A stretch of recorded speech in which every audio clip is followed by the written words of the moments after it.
We do want to turn to our next guest. Joining me now is New York Representative and House Minority Leader Hakeem Jeffries. Leader Jeffries, thank you so much for joining us on this election night. Good evening. Great to be with you. It's great to have you. I'm here with my colleague, Hallie Jackson. We've got a couple of questions for you. We have to start in your home city right here of New York. You did, in the home stretch, endorse the Democratic nominee, Zohran Mamdani. As you know, President Trump endorsed Andrew Cuomo overnight. Governor Cuomo telling me today he thinks, yes, that's going to earn him a few more of the Curtis Sliwa votes. Do you think that Mamdani can have a victory tonight?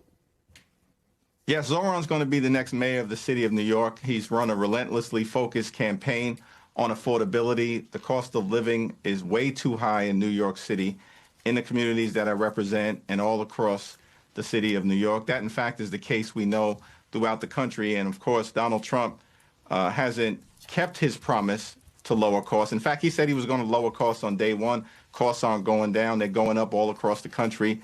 Grocery prices up, housing costs up, child care costs up, utility prices through the roof. And now, as we've been working our way through this Trump shutdown in Washington, D.C., Republicans want to increase health care premiums on tens of millions of Americans because of their refusal to extend the Affordable Care Act tax credit. So I think Zohran's going to win, and it's going to be incumbent upon all of us in the city of New York to make sure that he is as successful a mayor as he can possibly be. So, Leader Jeffries, it's Hallie Jackson, by the way. Thanks for being with us. Let me ask you this, because you've also suggested that Zohran Mamdani is not the face of the future of the Democratic Party. And there are those around him who think you're wrong on that, who think he potentially has real appeal beyond simply New York City. We could talk all day about how special and unique New York is. I get it. It's not a place where you necessarily will extrapolate nationally if you're a Democrat. But can you talk a little bit more about that piece of it and what through lines you see now that you might be talking with your conference about come 2026 ahead of the midterms? If, you know, you've seen already Abigail Spanberger sail to a win, if Mamdani comes out big in New York, if Mikey Sherrill's able to pull it out in Jersey. Well, it's my expectation that Mikey Sherrill is going to be the next governor of the state of New Jersey, that we're going to win the statewide races in Pennsylvania. We're going to crush it in California. We've seen Democrats actually win statewide in Georgia.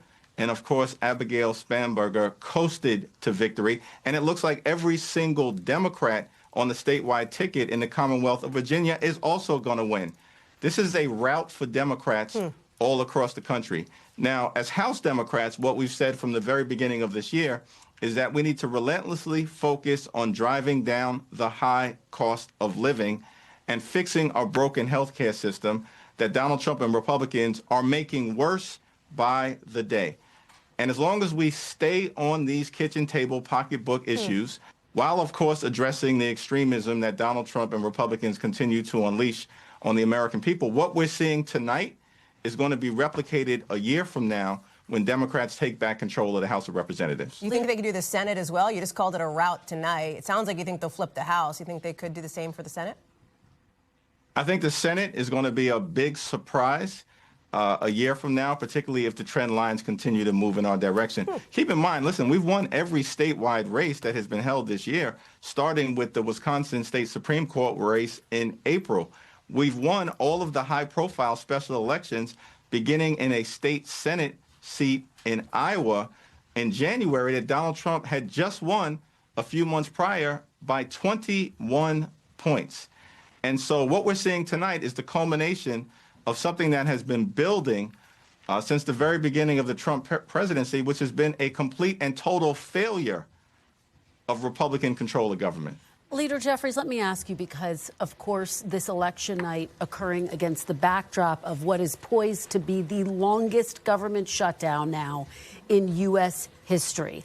There has been some discussion that lawmakers, the Senate in particular, getting closer to a potential off-ramp. At this hour, are you optimistic that you will be able to end this government shutdown this week? Well, we've said from the very beginning, listen, we want to sit down with Republicans, and we're willing to do so anytime, any place, in order to reopen the government, in order to enact a spending agreement that actually makes life better for the American people. But at the same time, we have to decisively address the Republican health care crisis. We've also said as House Democrats that we will evaluate in good faith anything that is bipartisan that emerges from the Senate. Part of the problem that we've confronted over the last 35 days, Donald Trump has spent more time on the golf course than he has in talking with Democrats who represent half the country. He's completely and totally disinterested in reopening the government that he shut down. In fact, he's trying to weaponize starvation, breaking the law, withholding SNAP benefits, can't find a dime to extend the Affordable Care Act tax credits, while at the same period of time can find $40 billion to bail out a right-wing wannabe dictator in Argentina. This is extraordinary stuff. And the American people are rejecting it. They know the country is moving in the wrong direction. So I'm hopeful that, Senate Republicans will come to their senses sooner rather than later and sit down to negotiate a bipartisan path forward. All right. Leader Jeffries, thank you so much for your time tonight. We really appreciate it. We thank you for watching. And remember, stay updated on breaking news and top stories on the NBC News app or watch live on our YouTube channel.